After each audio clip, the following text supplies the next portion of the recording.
Mbak Maya, silahkan. Ya, baik. Terima kasih, Mbak Nisa. Selamat sore semua, Bapak Ibu. Assalamualaikum, selamat sore, salam sejahtera bagi kita semua. Selamat datang di webinar e-commerce Indonesia dalam rangka memperingati International Day for Monuments and Sites tahun 2025 ini. Tema pada tahun ini adalah Heritage Under Threat from Disaster and Conflict. Em, judul webinar hari ini adalah Rehabilitasi Gedung Pusat Kebudayaan Sawah Lunto. Sebagai narasumber hari ini adalah tidak asing lagi bagi kita di dalam dunia pelestarian, Bapak Rahmat Gino, SEA Games, STMT. Em, ini karena panjang ya, CV-nya Pak Gino ini luar biasa, jadi saya harus membuat PPT nih khusus untuk apa namanya, ini. Cuman ini kok multiple, oke, nggak apa-apa.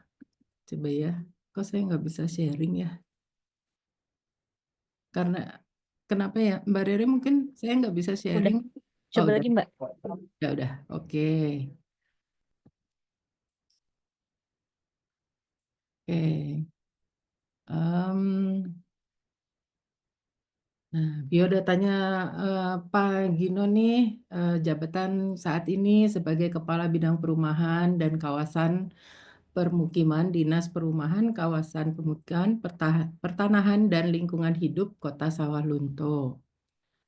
Nah, ini waduh ini panjang ya, dari mulai Diploma Urban Heritage Strategies for World Heritage Cities dan ahli cagar budaya dari tahun 2015 ya Pak Gino ya, sampai terus asesor kompetensi ahli pariwisata, ahli cagar budaya 2021 sampai 2024. Lalu pengalamannya, em, aduh ini dari bawah nih mestinya.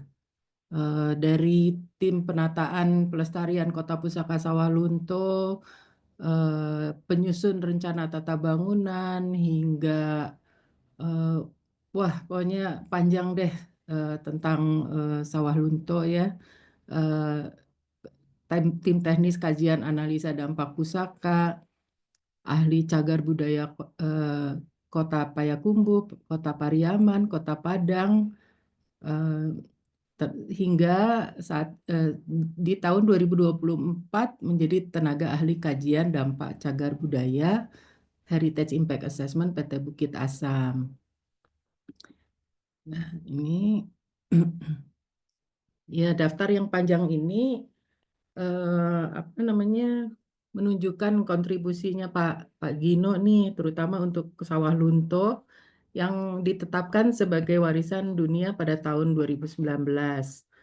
Em, Tanpa panjang lebar lagi, saya persilakan Pak Gino untuk memaparkan paparannya. Silakan Pak Gino. Baik, terima kasih Mbak Maya. Assalamualaikum warahmatullahi wabarakatuh. Terima kasih Mbak Nisa dan Bapak Ibu, Mas, dan anggota e-commerce serta peserta webinar pada siang ini. Terima kasih atas kesempatan dapat mungkin kami akan berkeluh kesah mungkin banyak bagaimana dinamika, bagaimana eh, proses untuk memberikan pemahaman dari sudut pandang orang yang berbeda-beda. Kalau kita mungkin di pelestarian mungkin kita sudah punya sudut pandang yang hampir sama. Tapi bagi orang-orang yang eh, pelaku pemilik aset, pelaku industri, ini butuh pendekatan-pendekatan yang memang dengan berbagai cara-cara yang tentunya menyesuaikan. Jadi izin Bapak Ibu kami share screen. Ini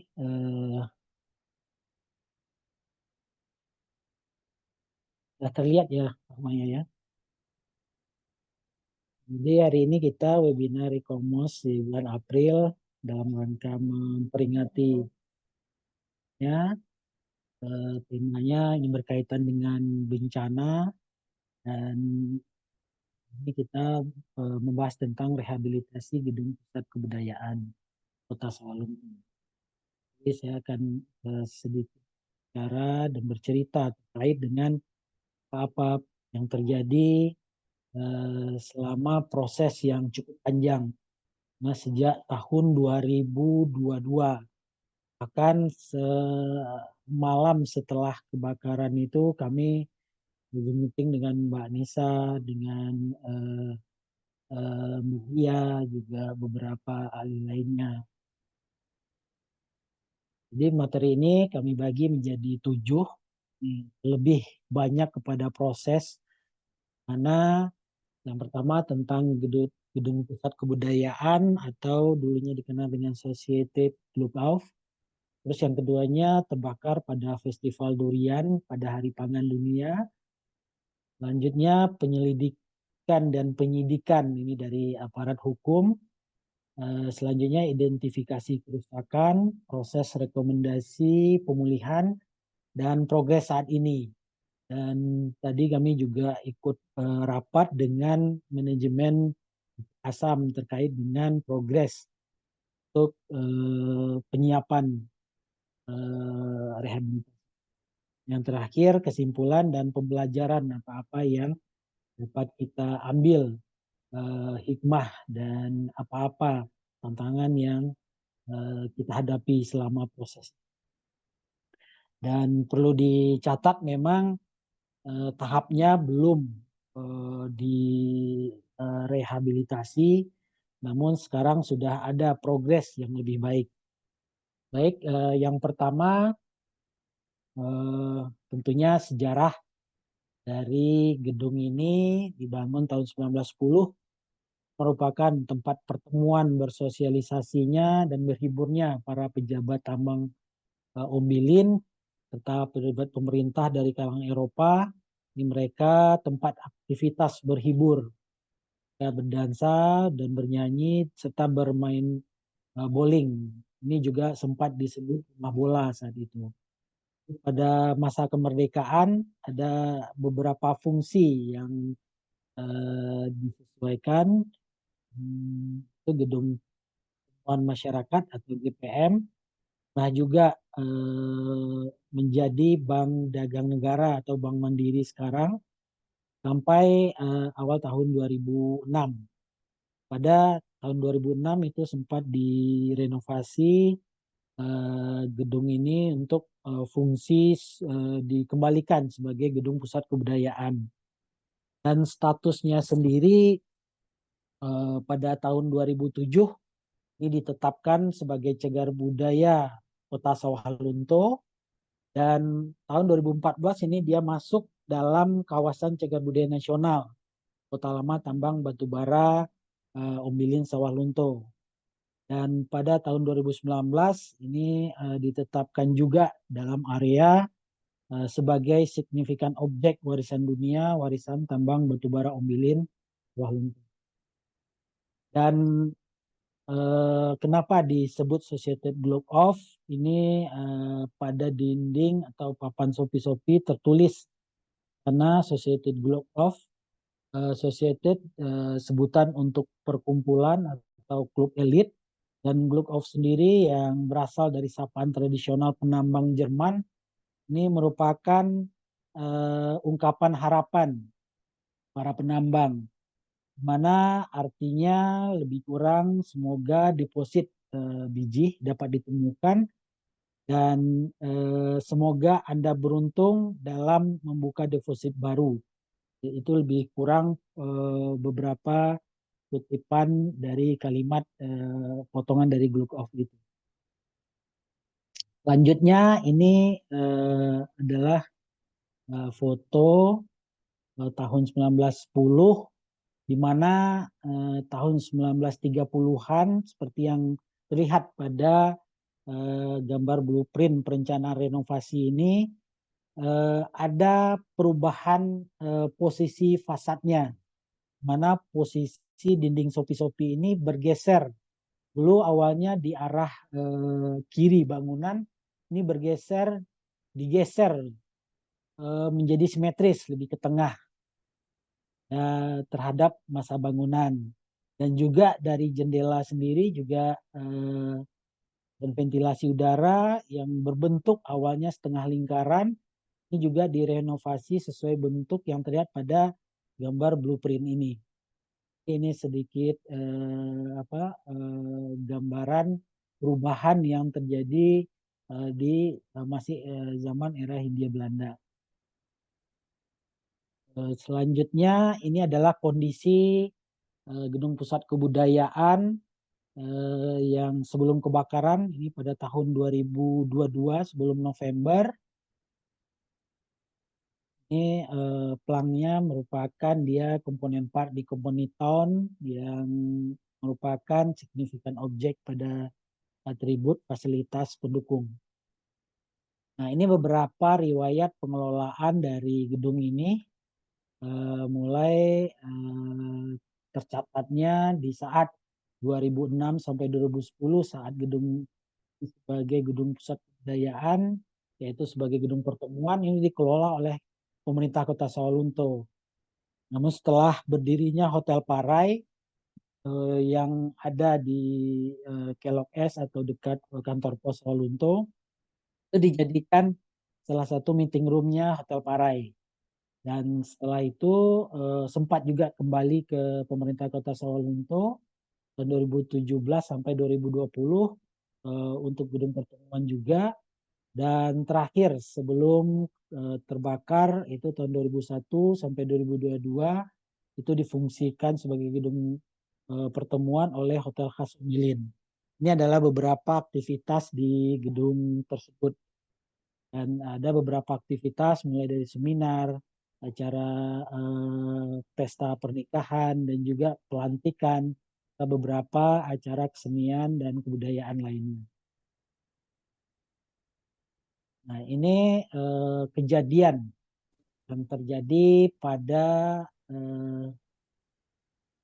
Festival Durian pada Hari Pangan Dunia, di mana tanggal 3 November tahun 2022 seperti sampai dilihat di sini ada Festival Durian yang saat itu dikelola oleh Dinas Pertanian Kota Sawalunto bekerjasama dengan Provinsi Sumatera Barat.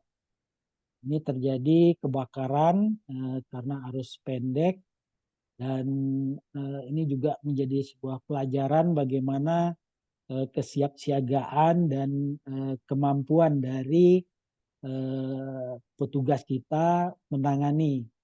Karena awalnya memang ini overload dari kapasitas jaringan listrik, di mana sudah jatuh-jatuh CB-nya beberapa kali. Bahkan orang petugas dari PLN setempat sudah turun dan juga berupaya untuk memperbaiki, namun mungkin karena sedikit dipaksa karena kegiatan lagi jalan, beberapa kali ada bunyi-bunyi di atas plafon loteng. Cuma mungkin tidak ada yang tahu itu mungkin ternyata ada hubungan pendek di situ. Dan ini kebakaran ini menghanguskan dan meruntuhkan bagian atap dengan penutup atap. Sumber apinya memang diduga terjadi karena ada hubungan pendek listrik di bagian plafon. Ini kondisi bangunan setelah kebakaran, ini persis diambil pada hari kedua setelah kebakaran. Kondisi dari gedung pusat kebudayaan. Dan penyelidikan dan penyidikan ini memang butuh waktu yang cukup panjang, di mana sejak 2022 tersebut, November, itu aparat sudah melakukan identifikasi, penelitian, wawancara, bahkan kami sendiri sempat menjadi saksi waktu itu di sidik lah diwawancara selama 3 jam waktu itu di Polres Kota Sawalunto. Eh, Akhirnya memang di awal 2024 baru penyelidikan dan penyidikan ini eh, hasil apa ditetapkan sehingga eh, polis lainnya dapat dibuka. Nah, selama itu aksesibilitas untuk pusat kebudayaan ini perlu izin dari pihak keamanan atau aparat hukum.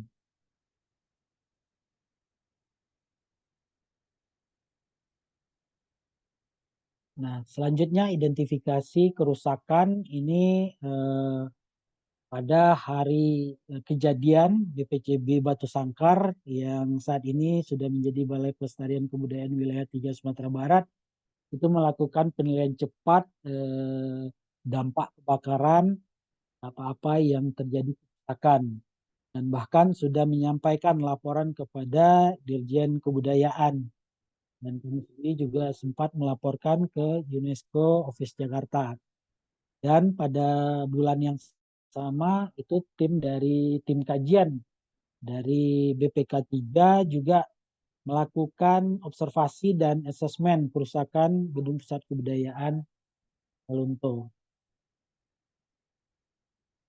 Nah, ini selanjutnya beberapa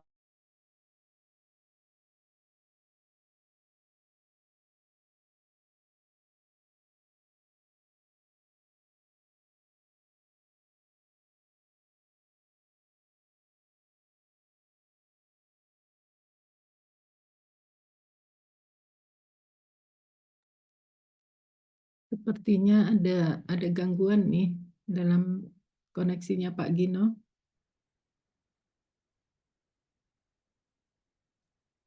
halo Pak, Halo, Pak Gino bisa lanjut? tadi sampai mana saya keluarnya ya? Sampai halaman Nah, ini 12. Tadi terakhir masih 12. yang ini proses rekomendasi ini ya? Sebelumnya, Pak. Oh, sebelumnya. Nah, ini identifikasi kerusakan. Ya. Di mana pada hari kejadian ini BPCB Batu Sangkar, sekarang BPK 3 Sumatera Barat, pada hari yang kejadian langsung melakukan penilaian cepat dan dampak kebakaran. Kami juga melakukan beberapa kali Zoom meeting dengan para ahli di Komisi Indonesia, Mbak Nisa dan Mbak Ria, dengan Mas Azwar dari BPK 3 dan juga dari UNESCO Vis Jakarta waktu itu. Dan ini juga sudah dilaporkan kepada Dirjen Kebudayaan dan juga UNESCO Vis Jakarta. Dan selanjutnya pada bulan tim kajian dari BPK 3 itu melakukan kajian observasi dan asesmen kerusakan gedung pusat kebudayaan. Nah, ini selanjutnya, halo Mbak Maya, Ya, lanjut. halo Mbak, Ya, jelas Mbak? lanjut, Pak. Oke, ya.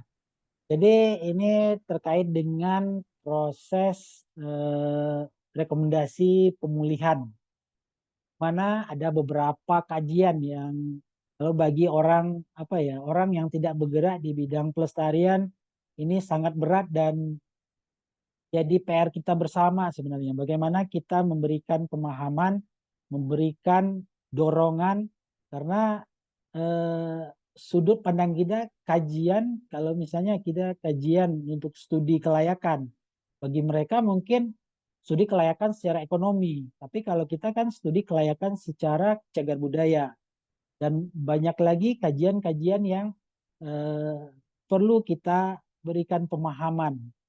Ini lebih kurang beberapa kajian dan dokumen yang disiapkan dalam proses rekomendasi dari Kementerian Kebudayaan dalam hal itu Direktorat Pelindungan waktu itu.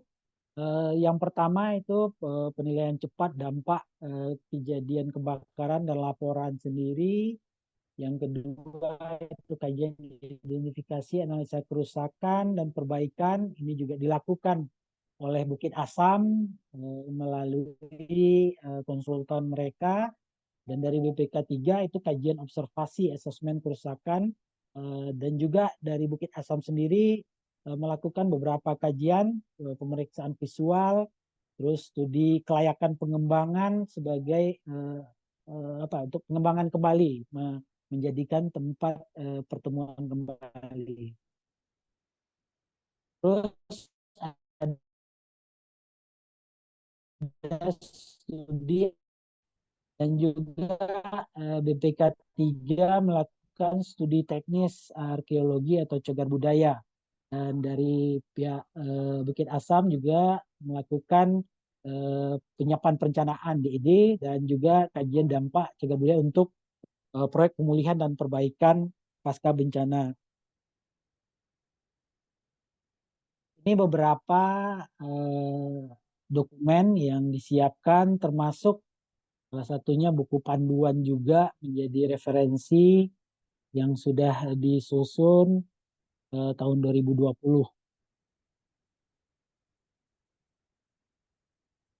Ini adalah dokumentasi saat kita koordinasi dengan Direktorat Pelindungan, mana rekomendasi telah melalui tahapan yang cukup panjang, koordinasi rapat-rapat dan menginput masukan-masukan. Pada 3 Desember 2024 baru keluar surat rekomendasi dari Dirjen Kebudayaan. Dan menariknya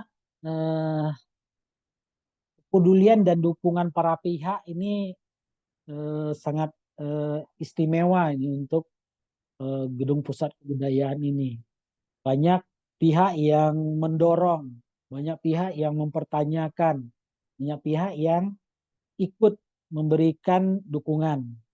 Seperti ini dari anggota DPRD Sawalunto yang mendorong pemerintah Kota Sawalunto untuk melakukan komunikasi dengan pemilik aset itu Bukit Asam untuk terkait renovasi GPK ini. Terus juga dari fraksi juga minta kejelasan. Terus dari media juga ikut mendorong agar pihak kepolisian dapat segera memberikan keputusan untuk penyelidikan kebakaran tersebut. Dan ini akhirnya memang di awal 2024 baru dibuka polis lainnya. Dan beberapa berita lainnya juga dibuat termasuk status-status dari masyarakat juga pemuka masyarakat di Sawah Lunto. Ini referensi yang juga menjadi rujukan kita dalam melakukan kajian. Itu buku panduan pemilik dan pengelola cagar budaya Kota Sawalunto.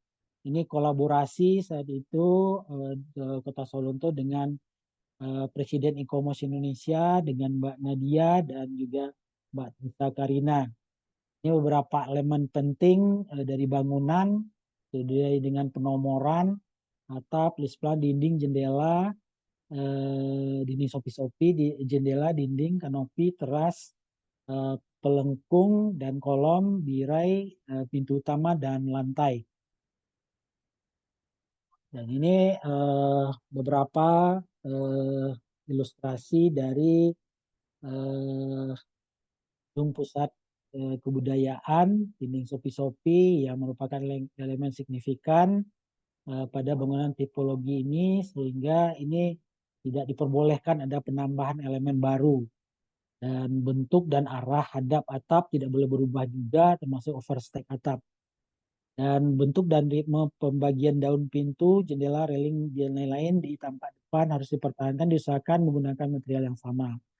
Ini rujukan dari buku pendidikan.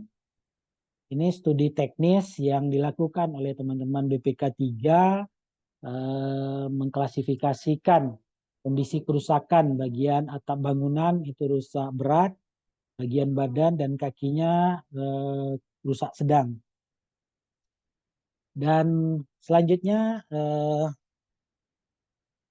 proses saat ini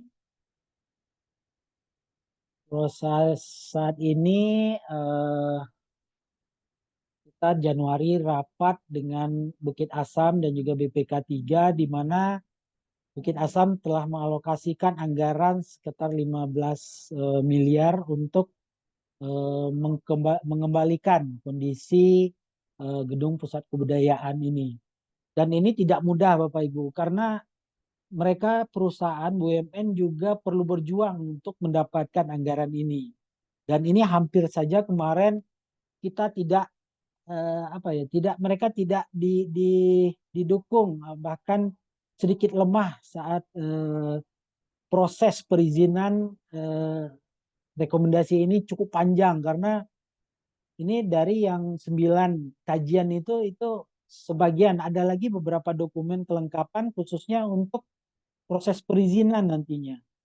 Ini memang kerja keras bersama, sehingga kami diminta beberapa dukungan seperti surat resmi dari wali kota, dari berbagai pihak, bahwa pentingnya untuk memperbaiki dan merehabilitasi bangunan ini.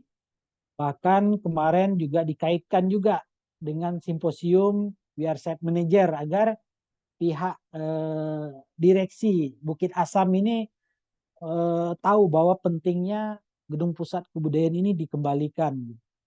Dan alhamdulillah akhirnya ini dapat dialokasikan dan ditargetkan pada tahun ini dapat diproses. Prosesnya sudah pengadaan kontraktor dan manajemen konstruksi. Saat ini dalam proses pemilihan penyedia. Ini kerja pemulihan dan perbaikan pasca kebakaran, terus kerjaan saat ini rekomendasi pelaksanaan pemugaran dari dulu masih Kemendikbud sudah terbit di Desember 2024 dan akan masuk ke proses pengurusan perizinan bangunan gedung. Ini juga hadir bersama kita para TPA untuk PBG dari Kota Sawalunto, ada Bu Busra, Bu Ivo.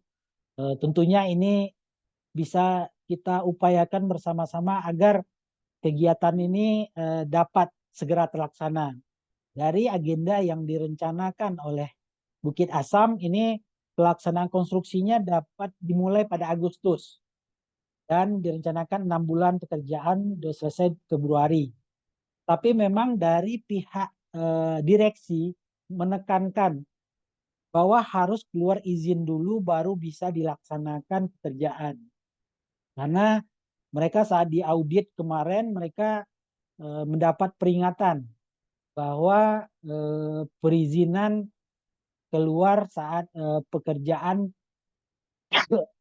berjalan gitu. Jadi mereka tidak mau lagi pengalaman. Mungkin ini juga sebagai sebuah pelajaran bagaimana kita melakukan pendampingan agar pihak pemilik dan pengelola ini bisa mengikuti langkah-langkah yang kita sarankan dan kita berikan pemahaman. Dan ini deskripsinya, fungsinya akan menjadi ballroom atau room meetingnya Khas Ombilin. Lokasinya Jalan Ahmad Yani, Kelurahan Pasar. Luasnya lebih kurang 980 persegi dan luas bangunan 700 meter persegi. Rencana pengembangannya ballroom dan meeting room. Nanti akan ada 2 meeting room, 1 ballroom dan 3 pre-function, ruang ganti, panggung, toilet, dan ruang VIP, serta di luarnya area parkir. Ini direncanakan ada juga beberapa classroom, round table-nya, dan teater untuk 5 pack. Ini ringkasan kajian secara bisnis. Tentunya kita tidak bisa mengatakan ini harus dilestarikan, tapi secara bisnisnya tidak ada, bangunan ini tidak bisa menghidupi dirinya. Dan berdasarkan kajian pasar kelayakan gedung pertemuan ini di wilayah kompetisinya ini cukup ada pasar. di mana memang ada keterbatasan gedung pertemuan di Sawalunto. Seperti untuk WeAreSet Manager saja untuk bulan Agustus, hari ini kita bersama staf khusus Menteri Kebudayaan dan juga Direktur Promosi meninjau sejauh mana kesiapan hotel yang tengah disiapkan di kantor Bukit Asam dan juga ruang meetingnya. Karena waktu sudah mendekati Agustus, tentunya ini perlu dipersiapkan. Dan juga revitalisasi ini menjadi fasilitas MICE yang representatif nantinya di Sawalunto yang bisa mengakomodir permintaan pasar. Dan kita masuk ke kesimpulan. Jadi Gedung Pusat Kebudayaan ini atau Associated Block of merupakan signifikan objek dari atribut fasilitas pendukung pada bagian komponen kota perusahaan warisan tambang batubara Ombilin Sawalunto. Di dalam rangka revitalisasi salah satu aset milik perusahaan PT Bukit Asam ini akan direhabilitasi atau dilakukan pemulihan ke bentuk semula dengan fungsi yang sama sebagai fasilitas pendukung, yaitu tempat pertemuan, kegiatan sosial dan budaya juga. Dan pasca kebakaran ini menyisakan beberapa bagian bangunan yang masih bisa dipertahankan, dimanfaatkan seperti dinding, dimana memang pengujian dinding ini kuat tekannya ini memang sedikit di atas standar sehingga memang perlu dilakukan struktur perkuatan baru karena kualitas dari dinding ini karena kebakar itu tentunya sudah menurun dan kita menjadi pelajaran ke depan ini tidak terjadi lagi hal-hal yang tidak kita inginkan. Untuk tujuan perlu adanya perkuatan struktur ini penyesuaian material untuk tetap mempertahankan nilai penting dari bangunan yang sudah kita sebutkan di atas. Dan rencana pemanfaatan ruang GPK sendiri masih mengikuti fungsi lama dengan penyesuaian ruangan-ruangan dan menggunakan dinding penyekat ruangan yang fleksibel. Jadi nanti ada ruang-ruangan kecil yang bisa dijadikan ruangan besar. Dan rencana pemanfaatan GPK ke depan termasuk dalam rangkaian program revitalisasi kawasan lapangan segitiga, di mana ini merupakan satu rangkaian hotel khas Ombilin yang ada di depan dan juga gedung kantor Bukit Asam UPO itu juga menjadi adaptasi untuk hotel dan di belakang hotel khas Ombilin saat ini ada Wisma 14, 15, 16 itu juga menjadi satu rangkaian dan ini sekaligus menjadi fasilitas MICE yang representatif di Sawalunto. Jadi beberapa pembelajaran yang bisa kita ambil tentunya ini secara garis besar pentingnya pencegahan. Jadi kebakaran ini adalah kejadian yang mestinya dapat dicegah dan menerapkan langkah-langkah pencegahan seperti pemasangan deteksi dan juga pemadam kebakaran, terutama pelatihan petugas serta penegakan regulasi tentang keamanan bangunan. Nah, ini masih menjadi PR kita. Bahkan kita setahun apa 2 tahun setelah kebakaran sempat membuat proposal untuk Heritage Emergency Fund itu, namun memang belum mendapat dukungan. Tapi waktu dilakukan Zoom meeting dengan para pemadam kebakaran ini lebih meminta penyediaan peralatan.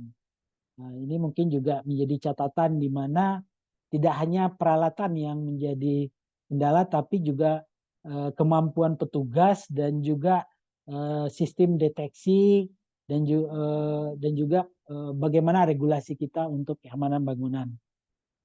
Yang kedua, keberlanjutan tentunya kebakaran ini menyoroti pentingnya pelestarian sebagai warisan sejarah untuk generasi dan juga budaya yang berharga secara berkelanjutan tentunya. Dan ya, yang tidak kalah penting yaitu tanggap bencana. Kebakaran juga mengajarkan pentingnya kesiapan dan tanggap bencana, termasuk memiliki rencana evakuasi, adanya tim khusus, kerjasama antar pihak.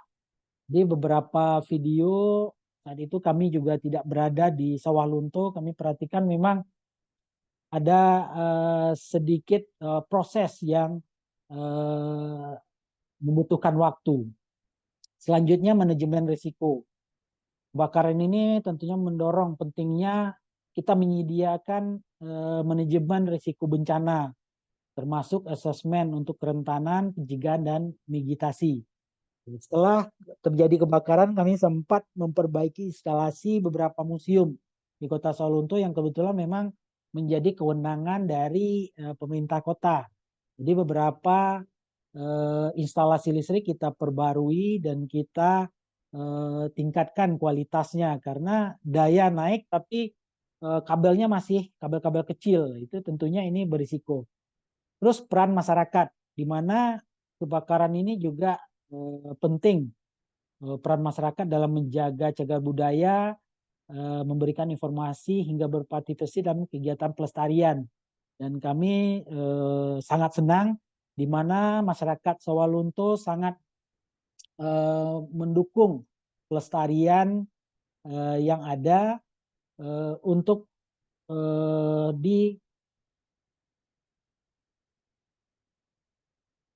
didukung bersama-sama. Halo, halo Mbak. Iya, Pak. Lanjut. Oke. Kok layar saya hilang nih? Bentar. Terdengar kok, Pak. Dengar ya, Iya. layar saya kok hilang. Ah ya, ya. Dan yang terakhir peningkatan regulasi. Kebakaran ini mestinya menjadi momentum untuk meningkatkan regulasi dan pengawasan terkait keamanan cagar budaya. Ini masih banyak PR sebenarnya, banyak hal yang istilahnya belum sempurna, apa-apa yang dilakukan, yang sudah dilakukan, tengah dilakukan, ini masih menjadi proses pembelajaran dan juga proses agar berbagai pihak itu juga mempunyai pemikiran yang sama, mempunyai visi yang sama dalam pelestarian. Tentunya kita juga memikirkan bagaimana ekonomi cagar budaya ini juga menjadi hal yang sangat penting tentunya. Mungkin itu yang dapat kami paparkan. Memang dalam hal ini tidak banyak yang terkait teknis betul-betul mungkin dalam bentuk kajian karena banyak kajian mungkin kalau akan direview gitu. Sementara itu kami kembalikan dulu ke Mbak Maya. Silakan Mbak Maya. Ya. Terima kasih, Pak Gino. Seperti biasa paparannya itu luar biasa ya, sangat jelas dan rinci. Jadi kita seperti bisa membayangkan gitu. Apalagi mungkin karena saya baru November lalu ya, November tahun lalu kita ketemu di sana. Em, Selanjutnya mungkin kita masuki sesi diskusi, mungkin berupa siapa siapa saja silakan yang akan bertanya langsung, menanggapi atau, apa, hanya, menyapa Pak Gino gitu. Silakan, barangkali ada yang ingin menyampaikan?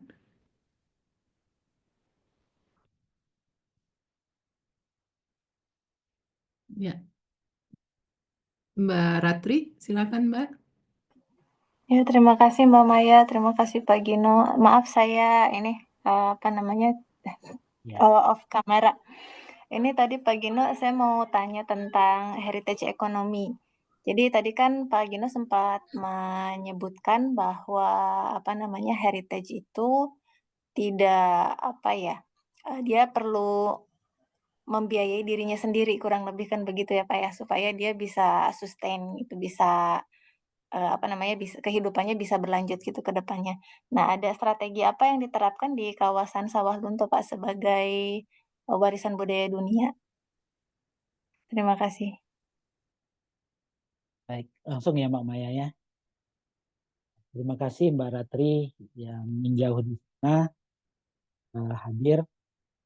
Tentunya ini masih menjadi apa ya permulaan bagi kami untuk memberikan pemahaman.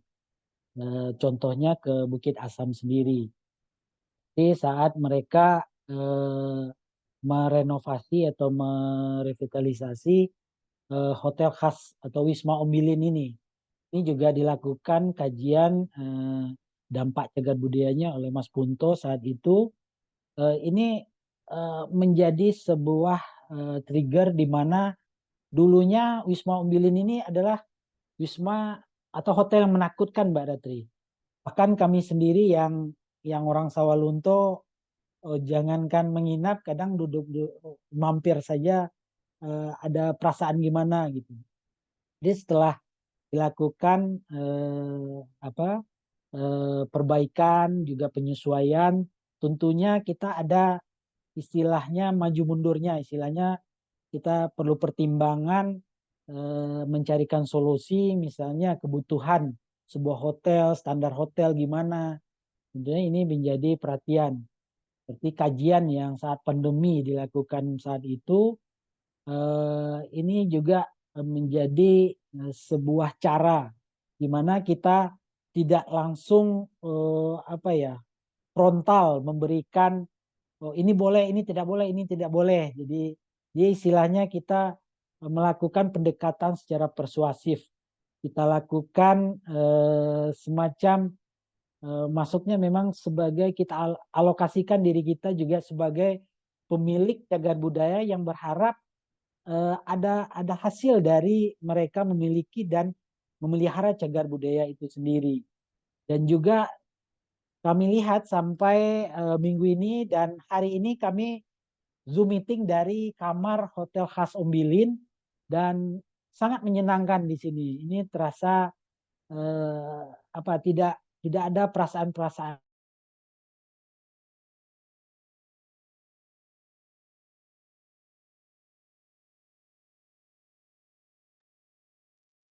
Pak Gino, apakah terdengar?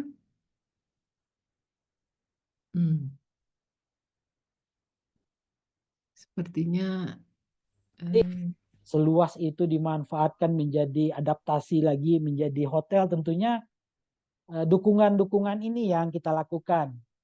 Contoh, mereka butuh dukungan agar di pihak direksi mengalokasi anggaran. Terus kita tanyakan apa bantuan yang bisa kami berikan. Apakah kami perlu meyakinkan, apakah kami perlu bersurat. Karena memang saya secara pribadi membangun komunikasi ini, Mbak Ratri. Karena kami merasakan bahwa kita coba berdiri di sisi mereka juga. Kadang kita terlalu berdiri di sisi pelestarian yang saklek. Akhirnya saya selama bertugas di museum ini ada perasaan antipati beberapa pihak dengan pelestarian. Wah, itu warisan dunia. Wah, itu cagar budaya, tidak bisa diapa-apakan. Nah, itu masih menjadi PR kita. Jadi beberapa hal tadi yang kami sampaikan, strategi-strateginya tentu komunikasi yang saling memposisikan diri gitu. Mana yang bisa menjadi toleransi, mana yang betul-betul tidak bisa kita berikan toleransi. Mungkin itu Mbak Ratri sedikit hal yang bisa saya tanggapi. Terima kasih Pak Gino. Maaf Pak, apakah ada insentif pajak gitu dari pemerintah pada para pemilik cagar budaya di sekitar kawasan warisan dunia untuk yang menjaga bangunannya? Kalau insentif pajak belum, tapi kalau untuk bantuan untuk perbaikan itu ada, tapi tidak setiap tahun. Mungkin ya terakhir karena juga kita defisit anggaran ya, seperti rumah Pak Singke itu rata-rata itu ada 2 atau 3 tahun ada diberikan bantuan karena kan juga dari si pemilik keadaan ekonominya tidak memungkinkan, jangankan untuk memelihara bangunan, untuk kehidupan sehari-hari memang masih perlu perhatian. Jadi program-program untuk perbaikan cagar budaya ini dialokasikan dalam APBD, Mbak Ratri. Jadi kalau untuk ya belum. Contohnya kayak kemarin juga kita mendorong agar gereja diperbaiki. Dan alhamdulillah kita melalui BPK 3 dapat dukungan, akhirnya dialokasikan 800 atau 700 juta ya untuk perbaikan gereja Santa Barbara. Karena mereka juga kendala dari jumlah jamaah yang makin sedikit sehingga tidak memenuhi untuk perbaikan-perbaikan. Jadi kami setiap survei itu hanya bisa survei, belum bisa memberikan solusi gitu kan. Jadi mereka ini bocor, ini rusak, itu rusak. Ya baru sebatas itu. Contohnya masjid juga, Masjid Agung tahun 2021 juga dilakukan dari APBD juga. Itu sedikit gambaran Mbak Ratri. Ya. Jadi ada dialokasikan anggaran khusus oleh Pemda gitu ya Pak untuk saat ini untuk membantu Iya, cagar-cagar budaya itu. Oh, iya. ini Pak dari terkait dengan pariwisata, Mbak Maya maaf ya saya banyak. Ya, apa-apa, Mbak Ratri, silahkan. Ini kita Untuk Pak Gino soalnya nih. iya, Silakan Mbak. Silakan, silakan.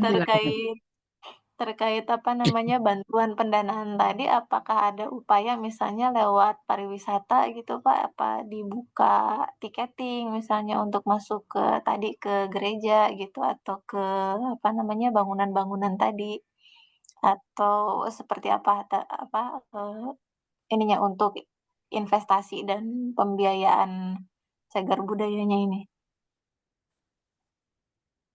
Nah, untuk saat ini selain memang dari APBD gitu Pak?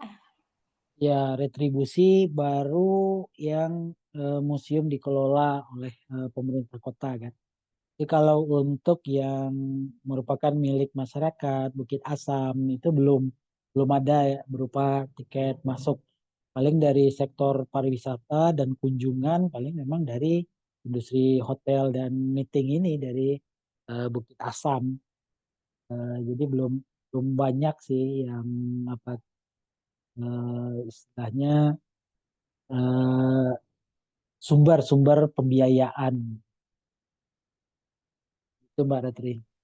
Nah, ada rencana untuk ini nggak Pak, menggait, investor misalnya atau manajer heritage gitu untuk membantu ini, peningkatan ekonomi di kawasan supaya bisa berdampak ke pemilik bangunan?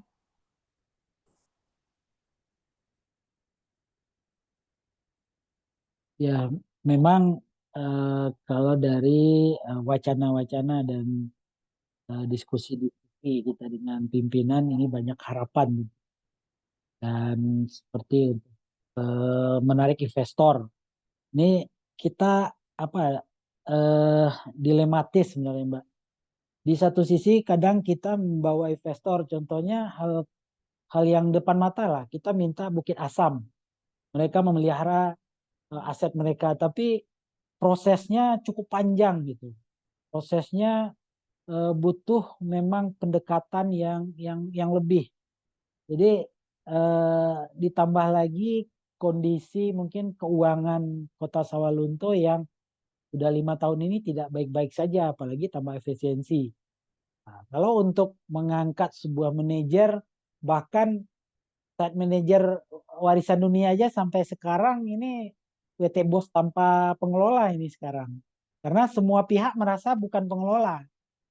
Malahan kadang-kadang seolah-olah apa ya kesannya saya sendiri yang ngaku-ngaku pengelola kan. Karena mungkin terlalu sibuk ngurusin jadi kadang-kadang orang bilang saya pengelolanya tapi sebenarnya bukan. Karena saya pun sekarang di perumahan pemukiman bukan di dinas kebudayaan. Jadi ini masih apa ya? Keinginan ada tapi tantangannya juga banyak Mbak Ratri. Kadang kita bawa anggaran dari pusat sekian. Contoh kemarin pembangunan terminal itu kita dibantu Mas Punto, Mbak Riri nih, ahli untuk HIA-nya. Nah, itu juga kita sangat bersyukur ini dengan biaya pertemanan ya Mas Punto ya Mbak Riri ya. Kalau kita alokasikan tuh ahli ini, aduh, nggak sanggup ini Sawalunto. Nah, itu kita coba minta anggaran dari Kemen PU kan.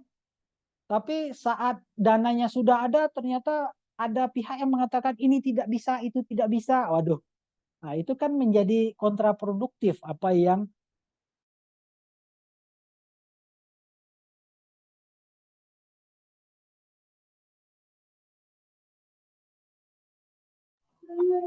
Putus lagi ya? Terus lagi, Pak Gino.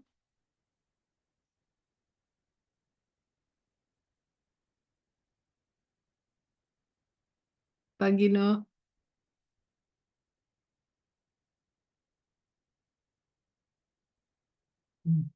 Baik, mungkin sambil menunggu Pak Gino kembali, mungkin ada tanggapan dari Mbak Ririk yang tadi disebut telah berpartisipasi dalam melakukan HIA di Terminal Sawalunto.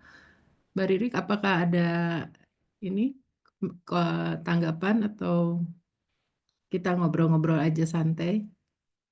Iya, ngobrol santai aja.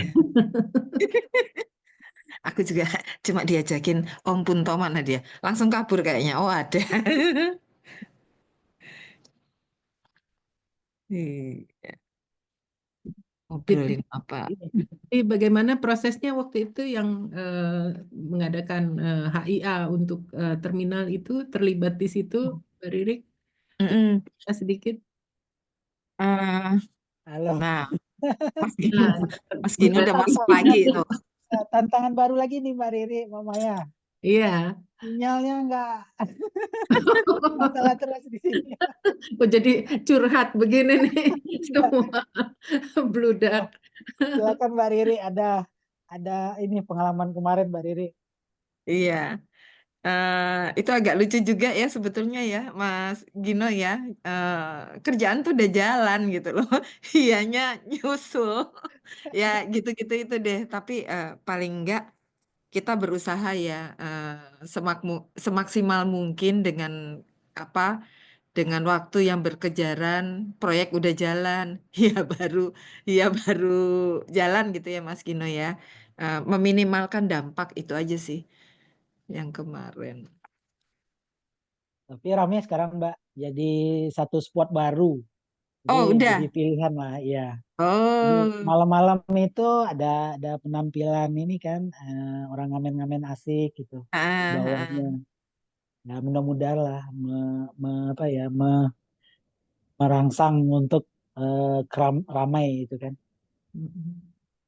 Iya. Ada yang menarik magnet ke situ gitu ya. Ada magnet baru di situ gitu. Ya, terima kasih Mbak Ririk. Mm-mm. Mbak Nisa, apakah ada ini tanggapan atau komen atau masukan juga saat Wah, kalau masukan nggak ada, Mas Gino udah malang melintang membujur di sana ya. Kalau saya sih sebenarnya lebih ke arah pertanyaan ya terkait ya kalau kita ngomongin tentang pemulihan bencana tentu saja kita karena kan bencana selalu terjadi di tempat yang sama meskipun hazardnya kan api ya. Kalau kalau sumbernya dipindah mungkin udah nggak ada lagi.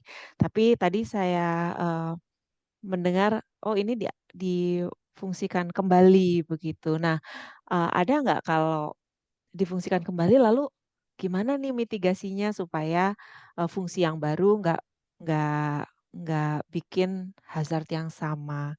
Lalu yang kedua Mas Gino, karena bencana itu kan urusannya semua orang ya Mas Gino ya.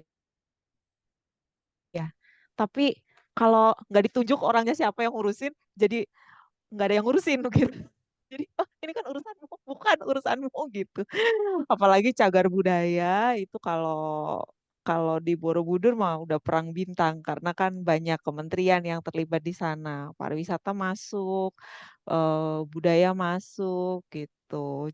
Yang bangun jalan juga masuk gitu, BUMN juga masuk. Nah, ada nggak pembagian tugas supaya manajemen warisan dunia, termasuk salah satunya di dalamnya juga terkait manajemen bencana, ini ada nggak bagi-bagi tugasnya, siapa sih ngurusin apa gitu. Sehingga pada saat kejadian tuh udah nggak lagi, bukan urusanku deh kayaknya, urusannya yang sana gitu. Atau asesmennya urusannya siapa, terus perencanaan recovery-nya urusannya siapa, pengurangan resikonya urusannya siapa. Kalau di Jogja sendiri mereka kebetulan akur banget gitu ya, hubungan antara BPBD dan, Disbu DIY mungkin juga karena kantornya sebelahan, jadi tinggal ya seperti silaturahmi antar tetangga aja mereka sering banget silaturahmi dan membagi tugas begitu. Itu pun, apa namanya, butuh effort yang besar. Kalau di Sawah Lunto gimana Mas Gino? Terima kasih. Iya, ini masih jadi tanya-tanya besar ini, Mbak. Masih menjadi apa ya? Menjadi isu, menjadi perbincangan. Nah, yang bertanggung jawab siapa, yang memberi tugas siapa, terus pemahamannya gimana. Jadi pertanyaan itu besar dan banyak dan tanda tanya kecilnya. Jadi memang eh, masih banyak PR sih. Kita juga melihat perkembangan DIY yang sangat cepat, sangat baik. Itu ini apa namanya ya? Ada jelas juga kita lihatnya. Apalagi eh, di Sawalunto sendiri kan belum apa ya, tergantung ininya, tergantung visinya juga nggak sama gitu kan. Terus penunjukannya juga belum ada gitu. Jadi masih jadi jadi tanda tanya sih, Mbak. Belum bisa saya jawab itu karena masih gantung semua. Mhm. Mungkin seru juga ya kalau antar pengelola warisan dunia atau mungkin ada beberapa yang belum definitif ditunjuk pengelola tetapi sudah menangani warisan dunia tuh bisa sharing ya, apa namanya, challenge-nya apa, lesson learn-nya apa, best practice-nya apa gitu sehingga nggak mengulangi, bisa lebih meringankan begitu untuk pengelola warisan dunia satu dan yang lain begitu. Iya, Ya Mbak. terima kasih Mas Gino pencerahannya. Semoga segera tercerahkan. Itu di sesi simposium besok, satu sesi itu warisan dunia tanpa pengelola tuh, Mbak. Jadi Ah, pengen ikut.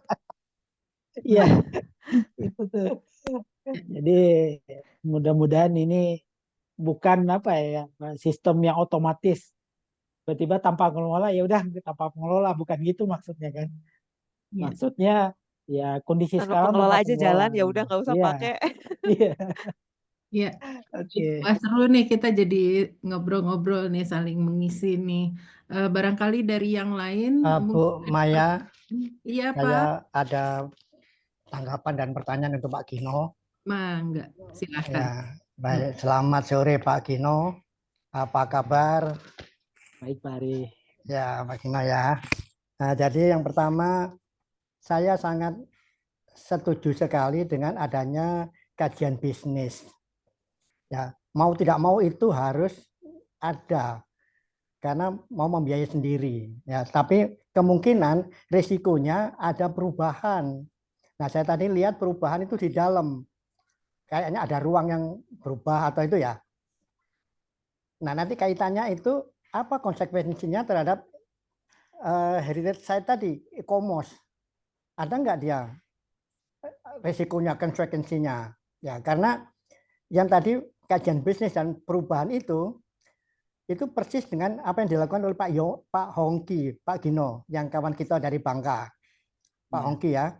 Nah, dia menarik karena konsep dia itu adalah conservation follows function. Kalau di arsitek kan biasanya from follows function.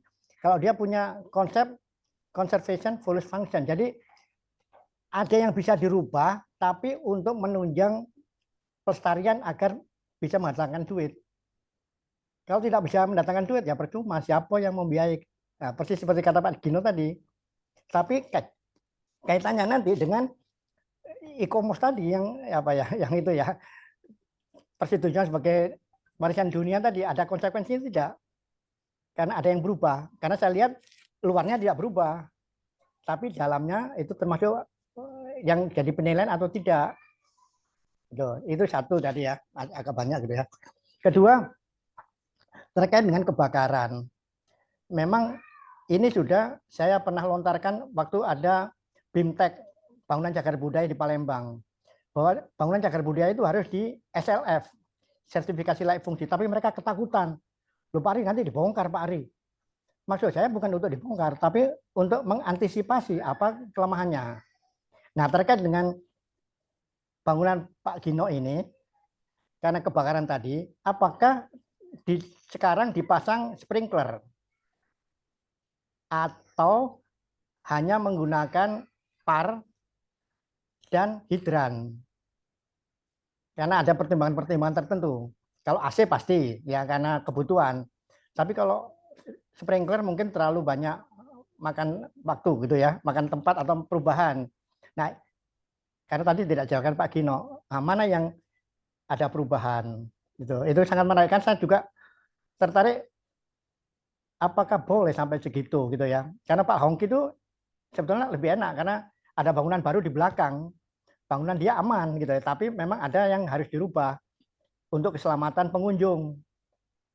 Sama seperti yang bangunan ini untuk keselamatan pengunjung kan harus ada yang berubah. Gitu. Terima kasih Pak Gino. Terima kasih Pak Ari. Jadi kalau terkait dengan ya, perubahan-perubahan tadi ya Pak ya, kita juga ini pengalamannya belum pernah nih dievaluasi ulang dan juga jauh mana perubahan itu disetujui baik itu ICOMOS atau UNESCO kan. Jadi memang apa-apa kita upayakan dalam rangka menyeimbangkan Pak, menyeimbangkan posisi antara pelestarian dan ekonomi tadi. Memang ini cukup sulit ya. Kita harus memilih yang mana. Kadang kita akhirnya sedikit melawan hati nurani Pak. Ada sedikit membelot juga gitu kan. Tapi sejauh ini kita tetap berupaya sih Pak. Sejauh ini berupaya termasuk perubahan-perubahan itu intinya apa-apa yang kita identifikasi sebagai nilai penting yang betul-betul harus kita pertahankan, itu kita pertahankan Pak. Jadi bagian-bagian yang memang bisa kita intervensi itu kita lakukan intervensi.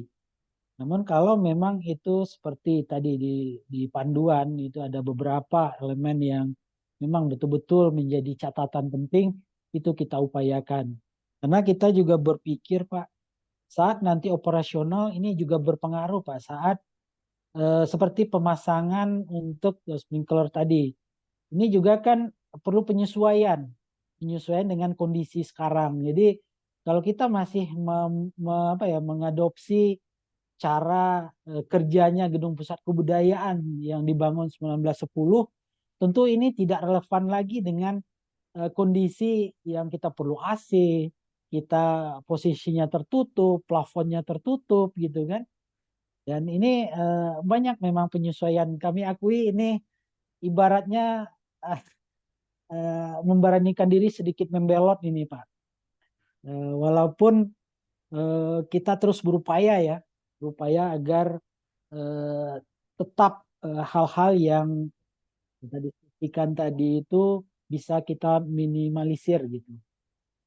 Dan ini memang pembelajaran juga, sama-sama kami baru belajar juga bagaimana pendekatan baik itu ke fisik bangunannya, ke fasilitasnya, terutama ke pihak yang pemilik dan pengelolanya. Mungkin itu lebih kurang Pak. Mungkin kita perlu banyak, apalagi istilahnya banyak mempelajari karakter-karakter bangunan dan juga apa-apa hal yang bisa kita berikan intervensinya di misalnya fasilitas seperti tadi untuk pemadam dan sebagainya. Jadi memang ada beberapa fasilitas yang baru yang disediakan agar juga menyesuaikan dengan zamannya, begitu lebih kurang Pak. Terima kasih Pak Gino. Sama-sama Pak Ari. Ya, terima kasih Pak Ari, Mas Gino. Ini ada satu pertanyaan di chat, tapi mungkin dijawab singkat Langsung ya. cepat saja ya. Eh, Selamat sore Pak Gino, Bapak Ibu, dari Ibu Yoko ini. Saya kebetulan beberapa kali terlibat dalam proyek pemanfaatan revitalisasi bangunan sejarah untuk aktivitas atau komunitas ekonomi kreatif. Melanjutkan pertanyaan dari penanya-penanya sebelumnya, apakah hal tersebut memungkinkan dilakukan di Sawah Lunto, Pak Gino?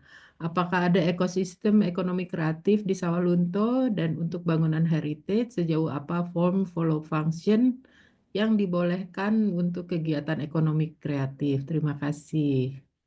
Ya, silakan Pak Gino. Ya, terima kasih Pak Yoko. Nah, memang aktivitas ini mulai ada, tapi belum banyak ya aktivitas ekonomi kreatif di Sawalunto, terutama yang memanfaatkan cagar budaya maupun kawasan cagar budayanya. Contohnya beberapa aktivitas yang bidang sanggar, bidang UMKM-nya itu juga sudah mulai, tapi belum terstruktur, masih istilahnya dadakan dan parsial. Jadi belum berupa ekosistem yang terbangun dengan baik gitu, dan juga masuk dengan bagaimana untuk olehkannya kegiatan ini memang karena kita juga baru memulai dan belum banyak hal yang dilakukan, tentunya belum banyak bisa kami jelaskan untuk terkait komunitas ekonomi ini Pak Yoko, tapi baru mulai. Mungkin itu Mbak Maya. Terima kasih Mas Gino. Bagaimana Mbak Yoko? Apakah ada tanggapan atau cukup? Sudah, terima Oh, kasih. sama-sama. Kalau begitu kita karena waktu kita akan tutup hingga di sini. Terima kasih Pak Gino atas presentasinya yang selalu rinci, jelas, dan jadi kita bisa merasakan gitu ya apa yang terjadi di sana, walaupun kalau saya di Bandung ya jauh gitu di sana. Semoga atau ada sedikit ini untuk acara site manager nanti bulan Agustus, Pak Gino, singkat saja ya, 1 Ya, menit. baik. Terima kasih. Jadi insya Allah pada tanggal 23 sampai 28 Agustus kita akan mengadakan pertemuan We Are Site Manager Symposium namanya. Itu yang kedua setelah tahun lalu di Penang, Malaysia. Kami hadir juga bersama Mas Punto hadir di sini. Mudah-mudahan Bapak Ibu dapat hadir bersama. Nanti akan kami share untuk flyernya. Banyak sesi dan tema yang dapat kita angkat, termasuk salah satunya warisan dunia tanpa pengelola. Itu yang kami rasa itu yang akan hangat nantinya apabila ini banyak sudut-sudut pandang yang perlu sama-sama dibagikan gitu. Mungkin itu beberapa hal yang kami sampaikan. Untuk fasilitas sendiri nanti kita akan menginap dan juga tempat room meetingnya di bangunan heritage, yaitu kantor Bukit Asam yang dijadikan hotel. Jadi mudah-mudahan kita bisa berkumpul di Sawalunto pada Agustus depan. Terima kasih. Saya akhiri ya Mbak ya. Saya akhiri. Wabillahi taufik hidayah. Assalamualaikum warahmatullahi wabarakatuh. Waalaikumsalam. Ya, terima kasih. Semoga kita bisa bergabung, dan saya sangat ingin sekali melihat nih perubahan dari gedung PT BA UPO itu sekarang menjadi hotel, bagaimana nih. Oke, kita bisa berfoto sedikit. Mbak Rere bisa memimpin untuk sesi foto. Silakan dibuka kameranya. Ya, cukup 1 layar sih, Mbak. Mm. Mari Bapak Ibu, dibuka dulu layarnya. Udah, sudah ya? Nggak ada lagi yang mau buka aja. Saya coba screenshot ya.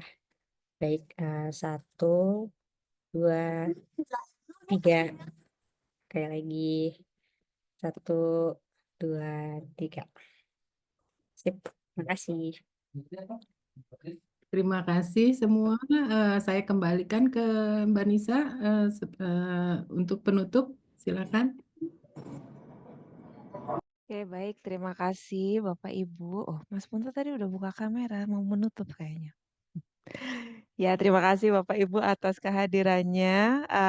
Harapannya kita bisa dipertemukan lagi